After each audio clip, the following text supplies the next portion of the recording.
welcome everybody. As you know, the distance education is putting together a workshop for everybody to talk through some of the things that we do that might be different than typical higher education. We have 2 days of presentations that we have created for you. Here is an outline of today. Malik and I'll do a little overview, kind of history of where we got to where we are, sort of to set the stage for the presentations for the rest of the day. Then you'll learn a little bit about how we manage enrollment and marketing. Heather will talk about some of the things she does with her team for recruitment. And then Chris will be talking about advising. And so today is really about enrollment management and some of the back end processes, which as an academic, I learned right away is probably the most important part of a successful program, I have to say. Tomorrow we'll be starting at 8:30 with David and Pam talking about distance education deans and their role with faculty. Our faculty will be there as well. And then Chris Momberg will be talking about the way that our instructional designers do their work with the rest of the team. And then I'll wrap up a little bit with how being a vice president at Unity College is a little different than typical higher education vice presidencies, and kind of outline why and how we think that's a successful model. So that is sort of the overview for the next couple days, and I hope many of you can attend a lot of these. We put some work into hoping to answer some questions. All of these sessions, there will be time for lots of Q&A at the end, so don't be shy. Even though we're all remote and that can feel awkward at times with this kind of presentation, we do have the chat. Feel free to use it. Whoever's presenting will be able to see that and answer it, or at the end we'll just have a conversation and answer questions. So I'm hoping this will be useful for you. Michelle is recording every session, so if one of your staff or you are not able to make one, we will have it for you to view later. So hopefully this will be helpful for everybody moving forward. So we're going to just start with a little bit of history, a welcome first by Dr. Corey, and then we'll move into a little bit of the history of distance education, because a lot of you folks are newer than I am after 21 years here, and my memory is also blurry, so I'm going to just go back in time a little bit. Dr. Corey? Sure. Thanks, Amy. Amy, I calling me Dr. Corey is making me very nervous, but thank you. I appreciate everyone getting on Teams. We started a professional development in mid-year, where Jennifer DeHart presented how to work within the enterprise to try to show what that all looks like, because it is really a different way to work and a different way to think. And hopefully this is the next iteration of that, is how to work within distance education, because one of the things that has really kind of come to light over the last 5 years for me is that it is there's a lot of agreement across the institution about the vision for the college, the mission for the college, the students, but how we operate, how we fulfill that in distance education is so different that I think many of us try to live in both worlds a little bit, and it doesn't work. And so what today hopefully is about is how distance education does it, which is, in my opinion, very, very different than traditional higher ed. One would argue Unity College itself has never been traditional, which is, I think, one of the reasons why we've done so well. But it really is, the more I looked at this with Amy, it is just such a different way of working that I would encourage everyone on this call not to look at this from the lens of how can I make that work in my system, but if I was ever to work in this system, how do I understand this system? And one of the questions that I was trying to figure out, how do I encapsulate all of this in one sentence? And for those of you who know me, that's difficult for me because I get paid by the word. But I think in my work with Amy, in my work with some of the folks in the enterprise, I think the fundamental difference between traditional higher education and what distance education is trying to build is put this way. In traditional higher education, we have we have a process. In traditional education, we have our rituals. Whatever idea we have are put through those rituals, and they are put through those processes. And the outcome of that is almost secondary to the rituals and the process. In distance ed, what we have built over the last 5 years is very, very different, and which is we have an outcome in mind.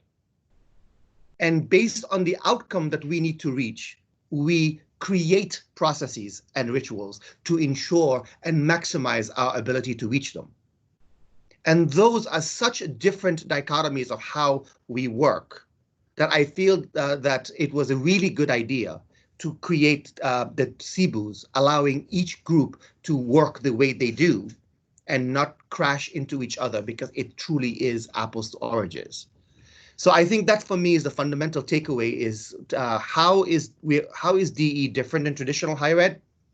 That I think is what's the difference, is we have an outcome in mind and everything else is movable.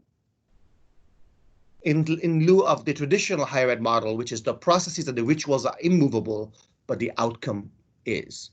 And so that is kind of what I hope you look at the lens today from that is, the first question in DE is, how do we reach this goal?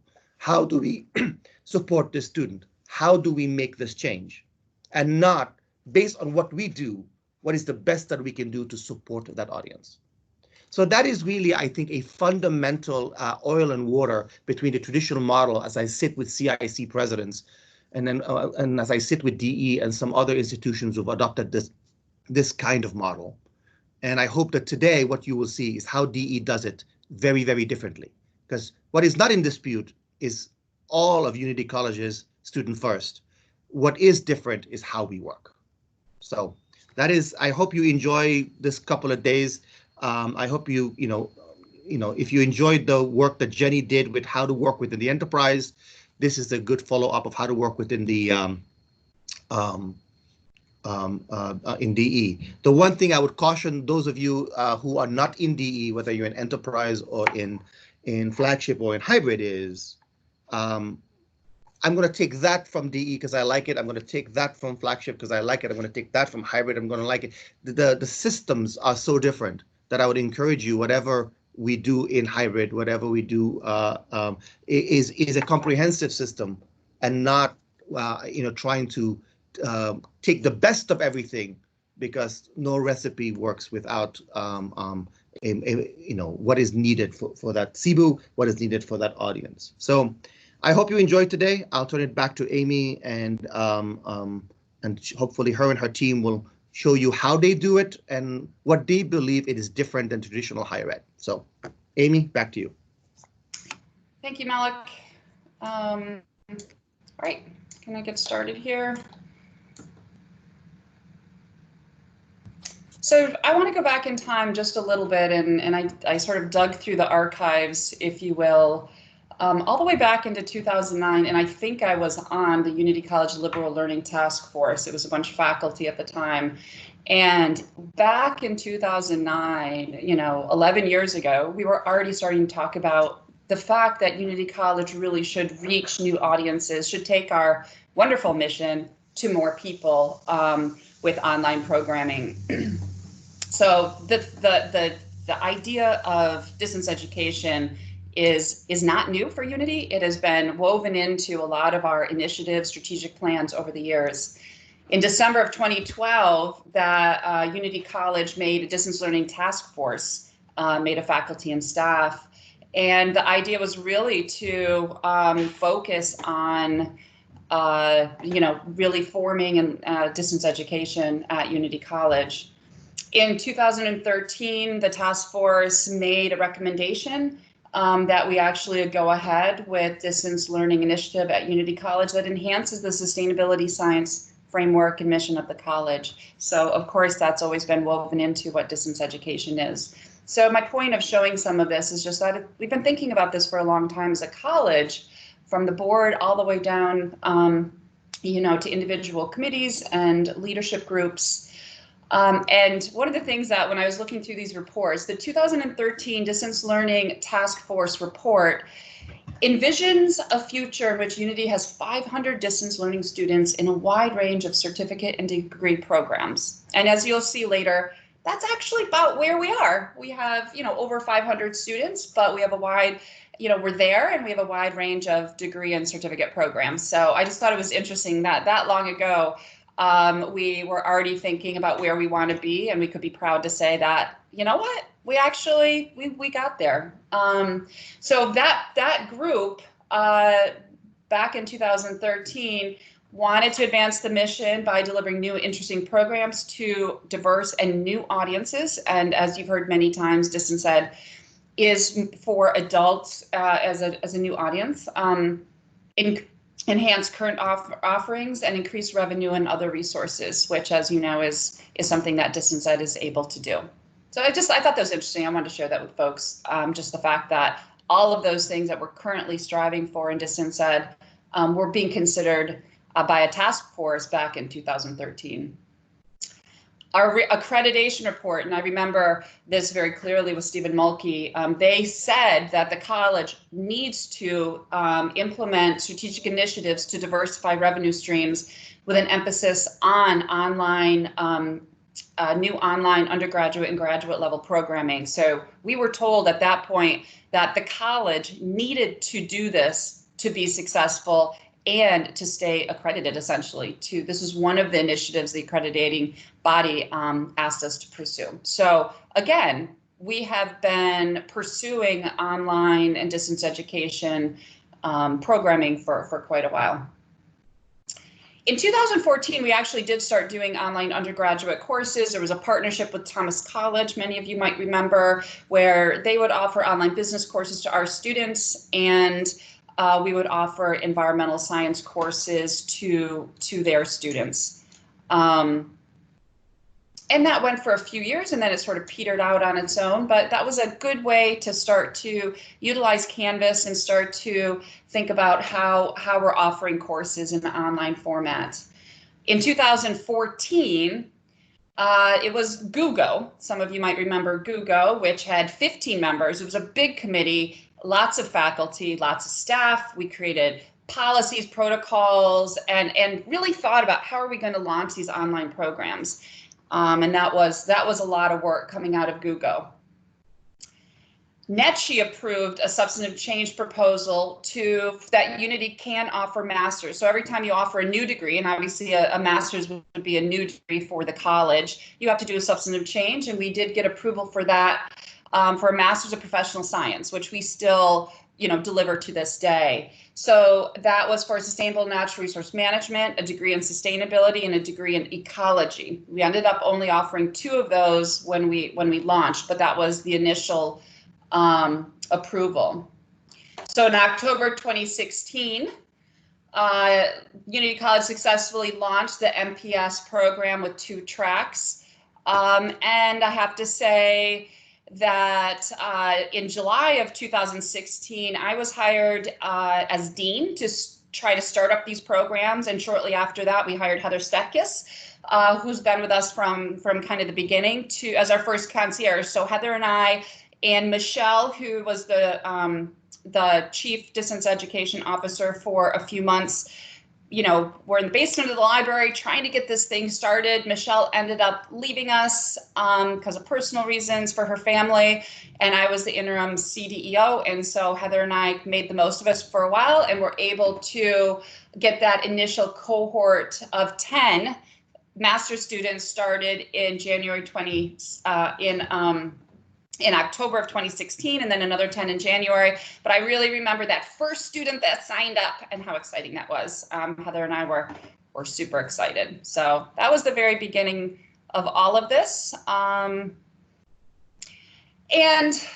just a quote: progress is impossible without change, and those who cannot change their minds cannot change anything. And I just wanted to share that.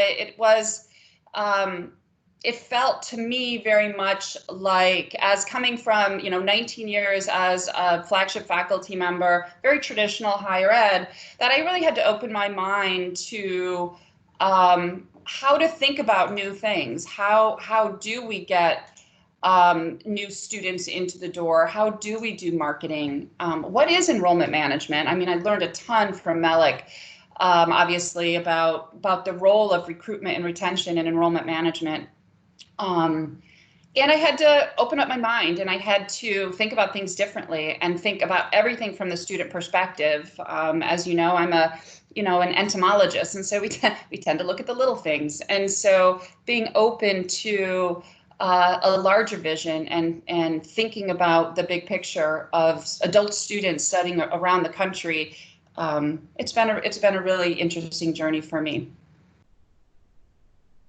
One of the key steps in the success of distance education, arguably, is when Dr. Corey and the board established the organizational structure that includes the sustainable education business units. Up to that point, distance education was getting organized, was getting support, but like I started with the processes, the way that business was done was so different, as you'll learn over the next couple days, than what we had been doing, that it was very necessary to start to separate the different audiences. And so in August of 2016, the board voted to establish the distance education SEBU, as we call them now. And this did allow a level of decision making around the adult learner that is different than the traditional age learner, that allows us to, and also the online audience, how we engage the lead, how quickly we respond, how the application flows, how they get set up in their courses, how they get advised, all of that, how we manage and work with faculty. Once we were able to create distance education with a set of processes and procedures, handbooks, et cetera, that were unique to distance ed, it really allowed a level of nimbleness that I believe led to our current success. If that had not been done, we would be doing fine, but we would not be reaching as many people as we currently are. So one of the things that especially for the new folks, is we really talk a lot about audience. And for those of us who've been talking about it for a while, it's very, we understand what it is. But when we talk about audience, we think, what does a working adult need? And that's the distance ed audience for the most part. Flagship, what do they need? That's a more traditional 18 to 22-year-old audience. And so when we think about the different audiences, that should drive our process and procedures to help that group of people get the best learning experience that they can and move on with their environmental careers. One of the things within the SEBUs that is different, and I'm going to talk tomorrow a little bit about the role of the vice president and how the enterprise and the vice presidents of revenue generating areas work together. So we'll get to that, and I know a lot of you have already seen that. But again, a lot of folks are new. What I want to just emphasize here, you can see there was one point I had a pointer thing, but oh, I know.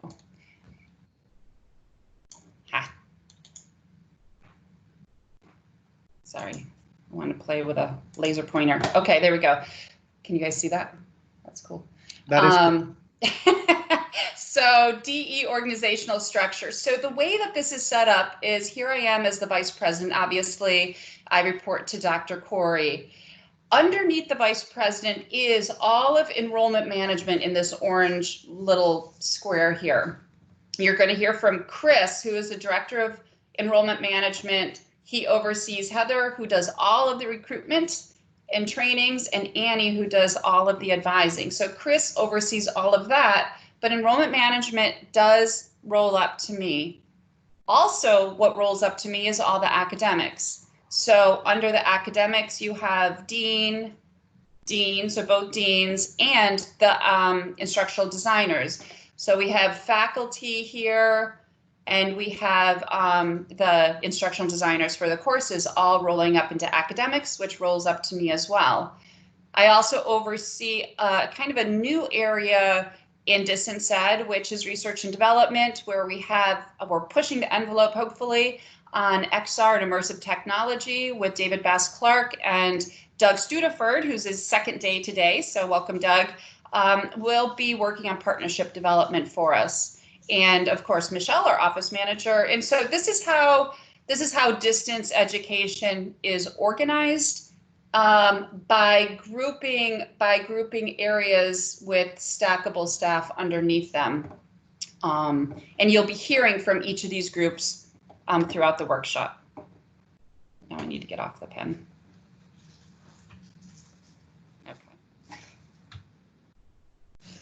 So one of the differences that the SEBU did was allow us to really create some differences with, like I said, the modality. So all of our programs are 100% online, even though we hope to offer, immersive face-to-face experiences here and there for value added.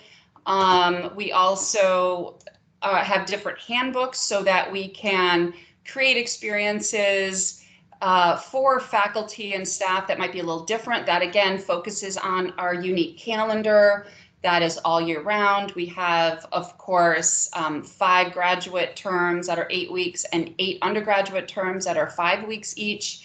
We adjusted the calendar just last year so that it better suits the students for financial aid, making one class 3 credits versus or one class full-time, so 3 credits is full-time. Before they had to take 6 credits. And again, audience first, working adults taking 6 credits was a lot in 8 weeks. And so we changed the whole calendar, the whole financial aid model from standard to non-standard so that students could better afford our programming. And that's why the SEBU model is so powerful, because we didn't need to do that for flagship, right? They have a different calendar, they have a different way of doing things. So we were able to just do that quickly. We have a different committee structure, which again, I'll talk a little bit about tomorrow. We just have 2 committees. We have one that deals with academic work, and we have an advisory committee that does more enterprise level advisory. And that's it. Of course, we meet regularly, we have groups, but we only have 2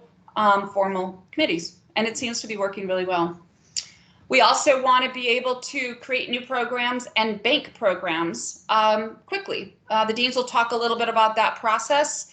But again, the fact that we have this nimbleness built into our SEBU for how we market, how we offer, how we create new programs, it does allow us to kind of test the market, if you will, and see what programs might be appealing to people out in the world. Another thing that we really take our time in doing is course rollout scheduling. It all goes through the advisors, the professional advisors, working with the deans to make sure that those students get the courses that they need to graduate. We spend a lot of time thinking about what courses will be offered when, and it's a very collaborative process. And you'll hear more about that with the deans and instructional designers as well, and the advising. But that is all hands on deck kind of thing to make sure that and not just what students get, but also that we're extremely efficient. We don't want to offer the same course over and over and over. If we can get everybody to take it in one term, obviously that's a more efficient way to manage our schedule and resources.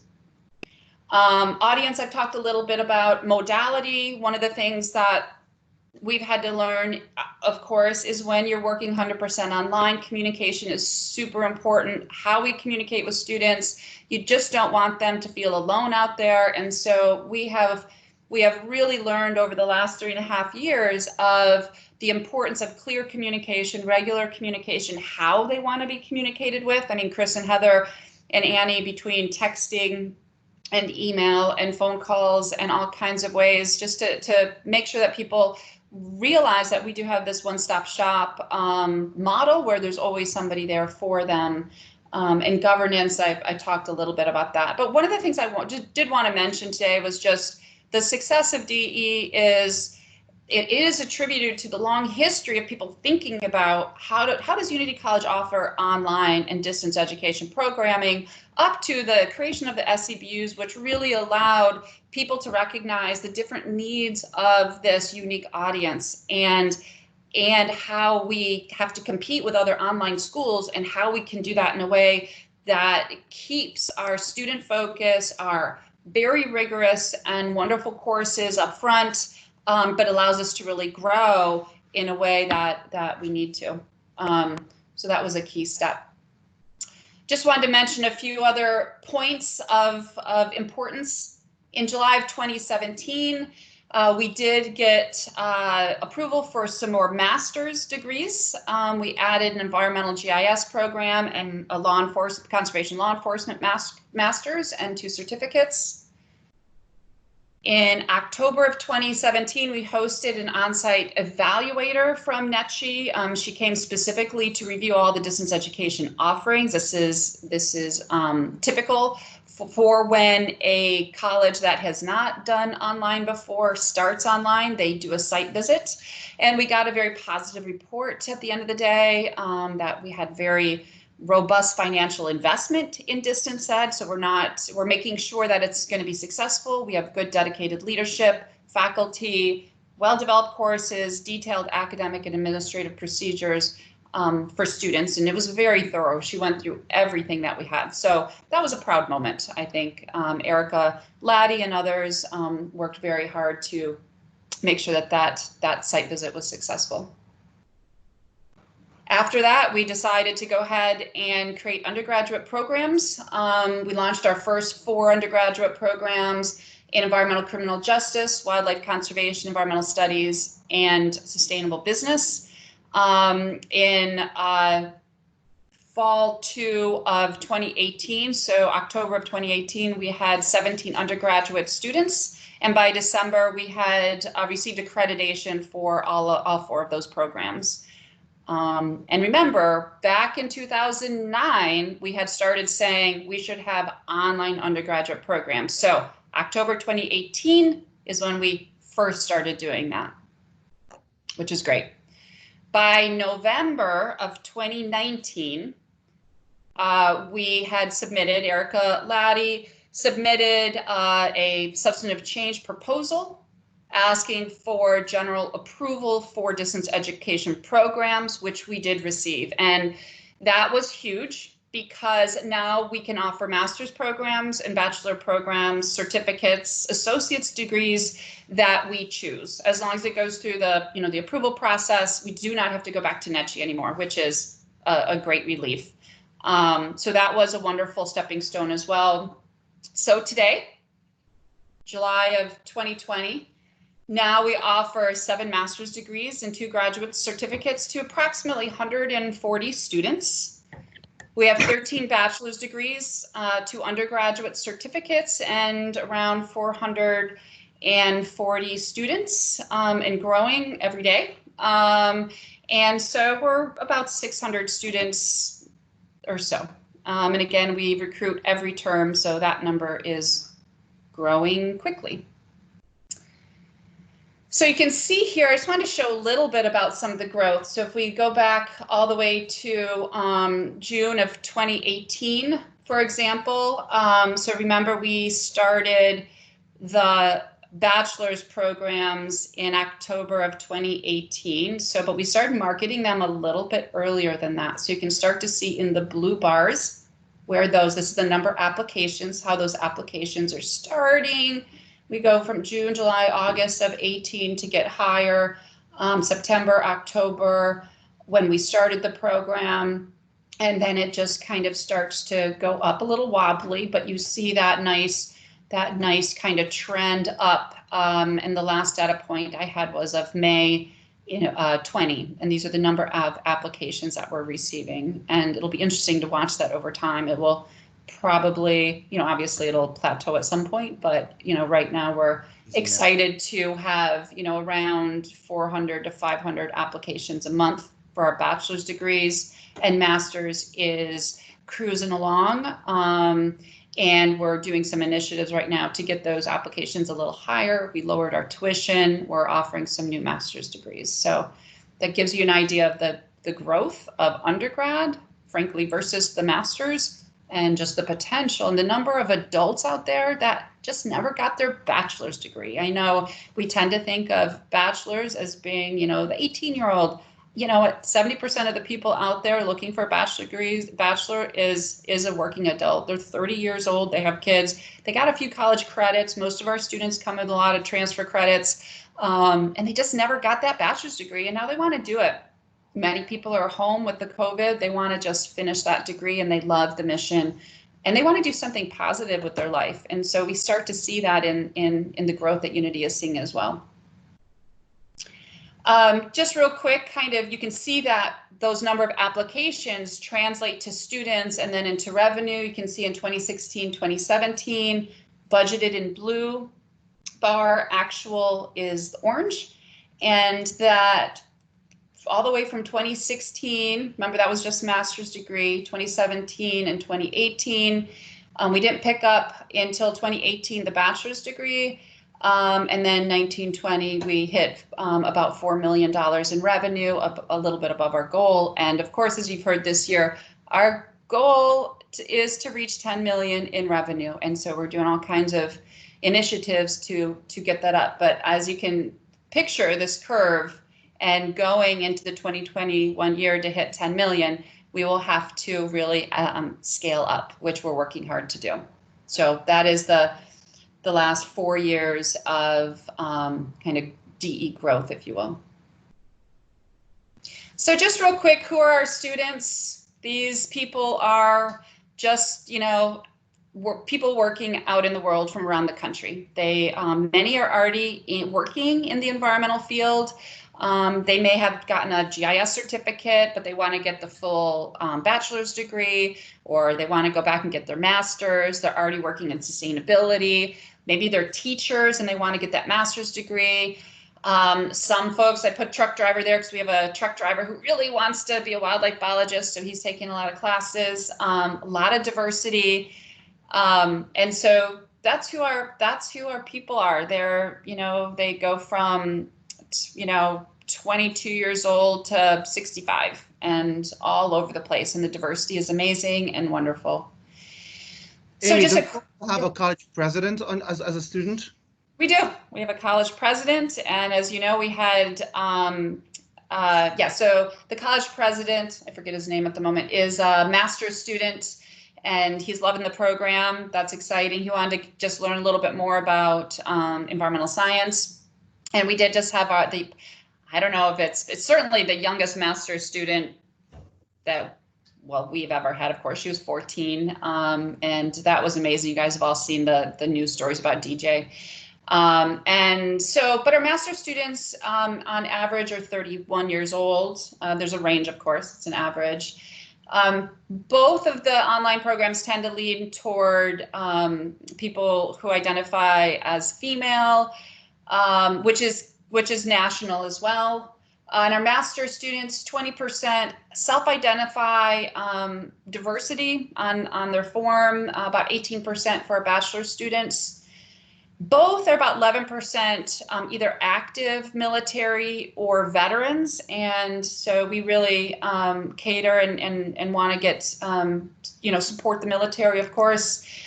Master's students represent right now, this was just a snapshot, if you will, they're about the people representing 37 states. Bachelor's students right now are in 49 states. So we've got a lot of coverage there. Master's students, bachelors are 4 countries. I believe that includes Canada and the US, and I forget the other countries. Everybody always asks me what they are, but it kind of pops in and out. One of our bachelor's students, of course, is Gambia, and then we have someone from United Arab Emirates. We had a Brazil student, Germany. I forget, but the international is growing a little bit as well. So that's who they are. This is Chris Vajesi kindly made me a quick little map showing where a lot of the students are from and how they're distributed, where the green turns to kind of a yellowy color is where they start to cluster. So if you imagine the dots start to get on top of each other. So if you look here, you can see we get a lot of people, Massachusetts, down into New Jersey. They're starting to really, as you would expect, right? Because we're in Maine. But then we get some real interesting clusters of students in Central Florida, the DC area, out west. Here's a cluster near Houston, I believe, California, Utah, Washington. So, and we've had some interesting clustering in sort of the Detroit, greater Detroit area and the Chicago area. So that northern, kind of northern Midwest area, if you will. So we track these trends looking for places that are starting to grow in terms of numbers of students, where we can market our program and we can engage with people who are having a positive experience, with the program.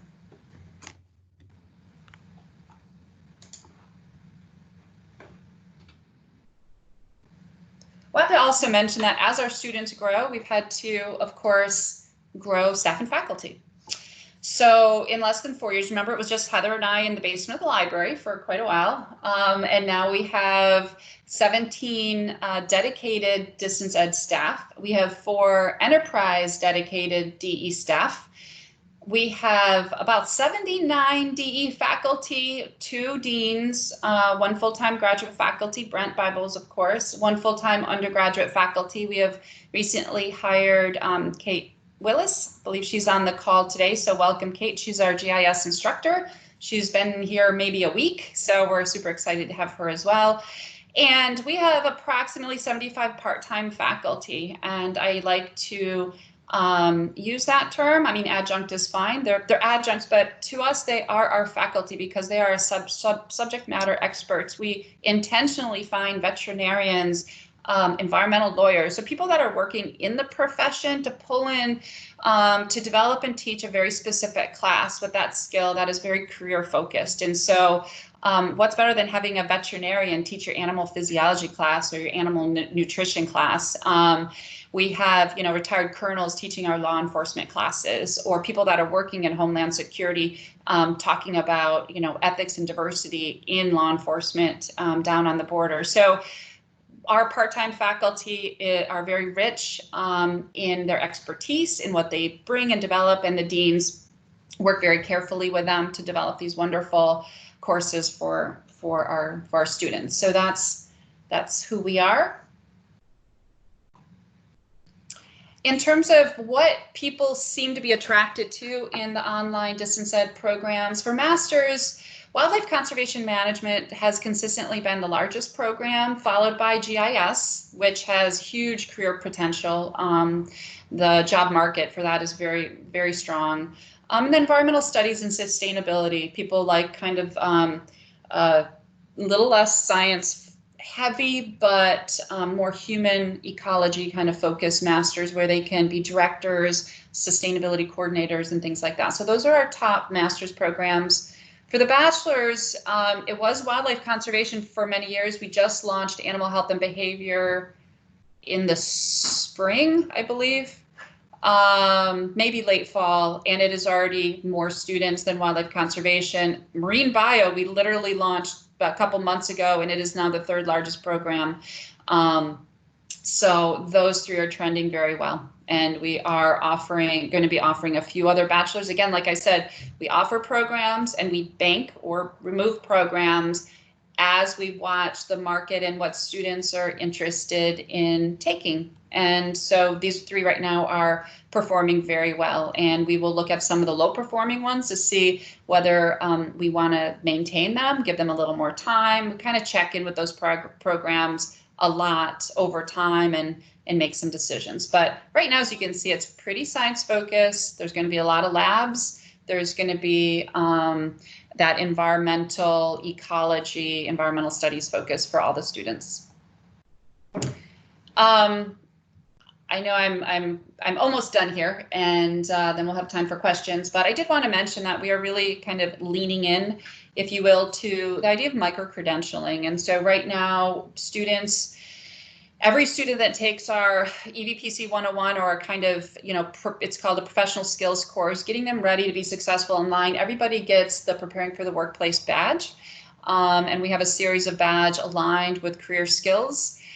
We also offer a sustainable business plan badge associated with one of the business courses. And we were hoping to do the desert camping and survival with Brent in one of our immersive classes this spring, but with the COVID, we had to cancel, obviously, the travel courses. So the badging is very intentionally designed. The blue represents distance ed, flagship is another color, SEBU would be another color, enterprise would be another color, but all the Unity College badges has the same look. And what changes is the writing inside, obviously, and the little icon.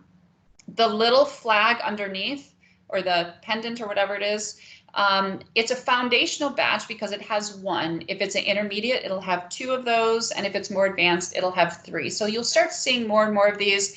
We haven't had a moment to develop these out as much as we would like, but that's one of the goals of this next year, is to have a very rich micro-credentialing process, both for within the degree programs and for non-degree offerings as well. And Doug will be helping to kind of sell some of those micro-credentials as he gets into his job a little bit more. And obviously, I just want to mention, obviously, these badges, we manage them through Credly. Corey Butler is kind of the Credly guru right now. I think he's on the call as well. He's done a lot of good work with that. But each one is very intentionally and clearly linked with learning outcomes that opens up the badge. So these are not awarded kind of willy-nilly. They're very clearly linked with something in Canvas that when somebody completes, they are awarded a digital badge. So it's not the micro-credential isn't the badge itself. This is just a visual representation of a skill that they learned in an experience at Unity College. So it could be a piece of paper we hand them, but we're doing digital badges. Just wanted to mention that we're also really trying to explore how students learn and how to do it in a way that is, immersive, uses technology, and we get ahead of the curve of where this is going. So students are having the best experience they have. David Bass-Clark is our new AR/VR director, and he's doing some really interesting work already with XR and things like creating simulations for wildlife biology courses where students have to go into the woods and try to identify how, and count abundance of different things in the environment, from taking, anatomy and physiology, a mammal anatomy, maybe in a bird analogy, and they can turn it in 3D and compare to even more immersive kind of experiences. So we're excited to see where he goes with that. Lots of cool stuff happening with his work. And then, of course, Doug, like I mentioned, this is a second day. We'll be really developing how Unity College can start to partner with all of the great trainings, workshops, degree offerings that we, and the micro-credentialing that we could offer to employers, to industry, to, again, increase our mission and open up new audiences. So every success story is a tale of constant adaptation, revision, and change. And it's Richard Branson, whatever, but I like the idea that, and I wanted to point out that this journey has been full of a lot of failure, and we have failed a lot. And it has led us to understand what works. And Chris Vajesi probably has a million stories of how we did things wrong and then we changed it. And so one of the things that I love about distance ed is that we're always reviewing. There's no ego involved. We're always reviewing what we do, whether it's an assignment in a class to a process in the recruitment world, to how do we make this even better for the student, for us to be successful. So it's this constant collaboration, looking at how we do our work to say, how can we revise it and make it better? Every time we offer a class, we get feedback from the student, from the advisor, from the instructor, and the next time it's even better, and the next time it's even better. And that's all we can ask, right? And so that is one of the one of the strengths, if you will, of DE. It isn't stagnant. It is constantly changing. I could do this presentation in a year and we might be doing things a little different because we learned and we changed as we went. That is all I have. Thank you. Any questions?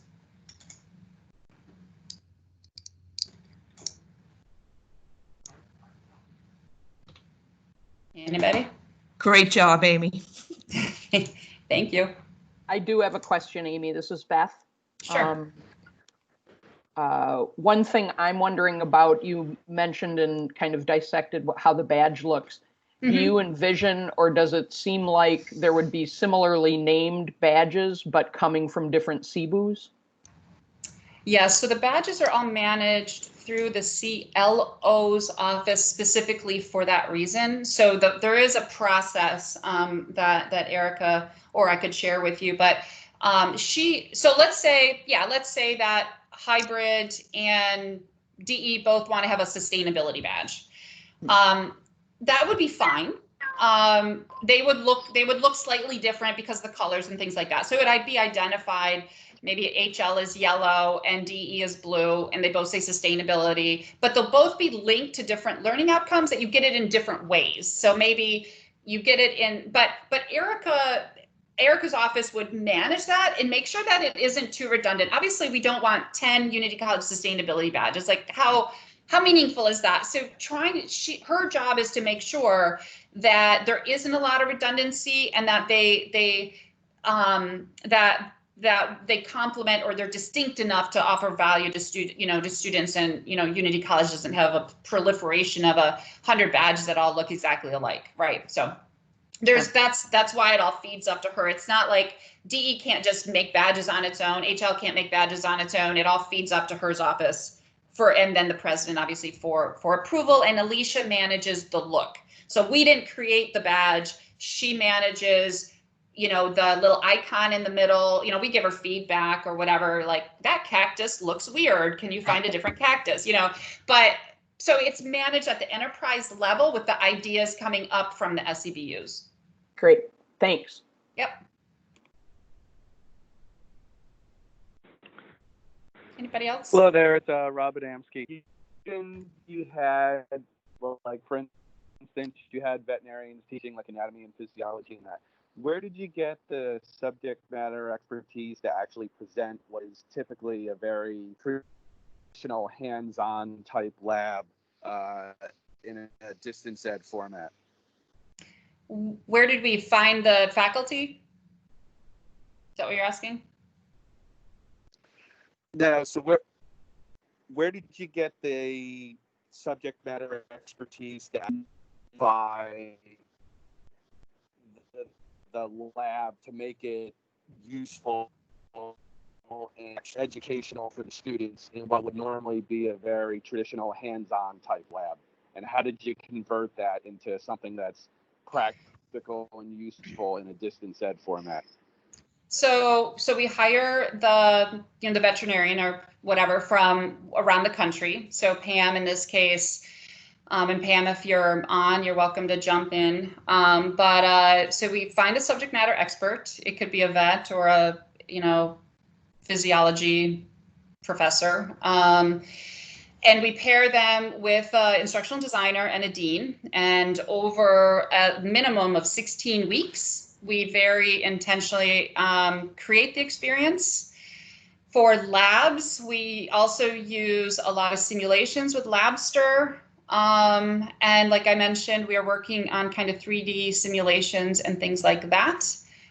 We've also looked into the kits, but right now they're expensive, frankly, for our students. So Pam, do you want to add anything to that? I see you're on. Sure. So in that example, we've hired Dr. Amy Bentz. She is a veterinarian. She has a lot of teaching experience. She's currently designing and will teach this fall our animal physiology class. So when we find these experts, and I have a lot of very highly qualified people that apply. That's one of the nice things. It's really nice to see that so many highly qualified people are interested in teaching with us and designing with us. And, like Amy said, we pair them up with an instructional designer. In this case, she's working with Corey Butler. And, we really push them to their limit in terms of trying to find engaging and creative ways to take things that would normally be done or often done in a hand and face-to-face way and find ways to do that online. And so we're so excited to have David Bass-Clark join us because he's now working with some of these faculty and reaching out to them to see how we can even take it to the next step and start to use XR and other tools. So I'm really impressed by the creative ways that the faculty have and these subject matter experts to develop these really, really great classes. I'm very proud of the classes that they produce. Hey, Pam, this is Malik. Hi, Malik. Do you, one of the things that might be helpful is also explaining the difference that the courses aren't developed by just the faculty member and correct me if I'm wrong, and then asking the instructional designer to create a module, right?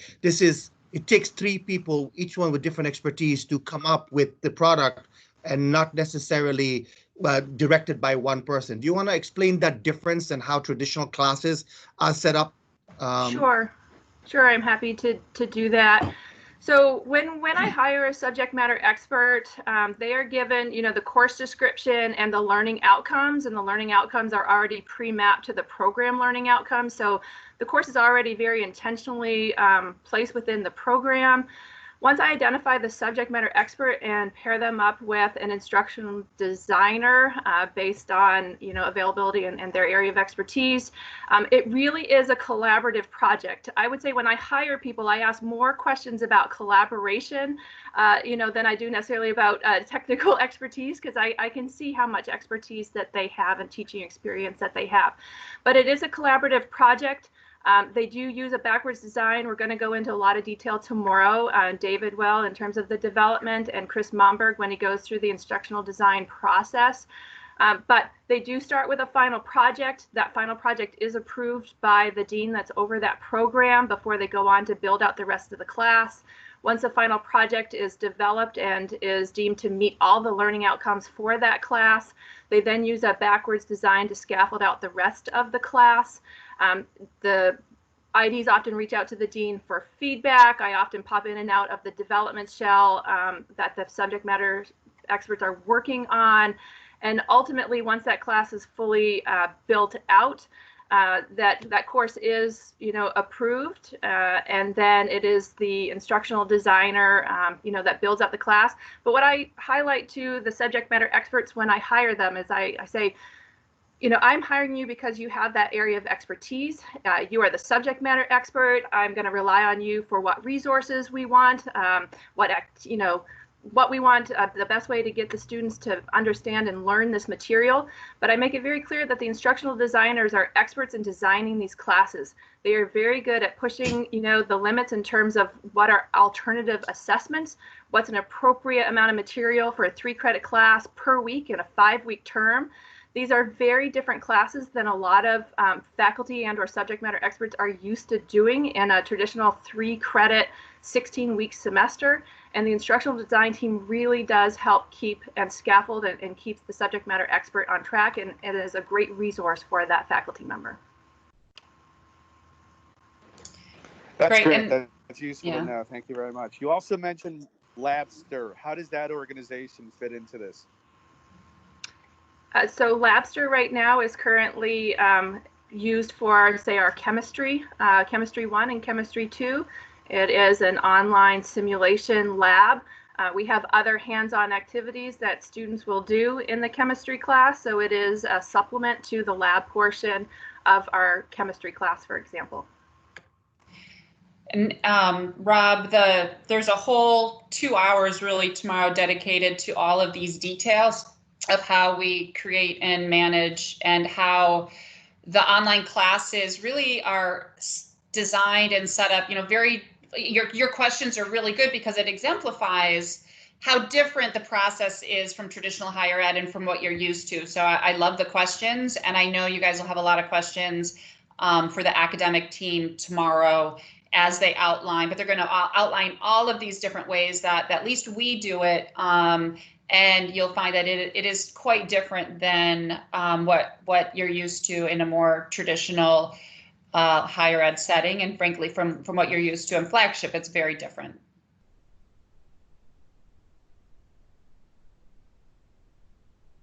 Any other questions? All right, thank you. Appreciate it. Yep, no problem. Josh, did you have a question?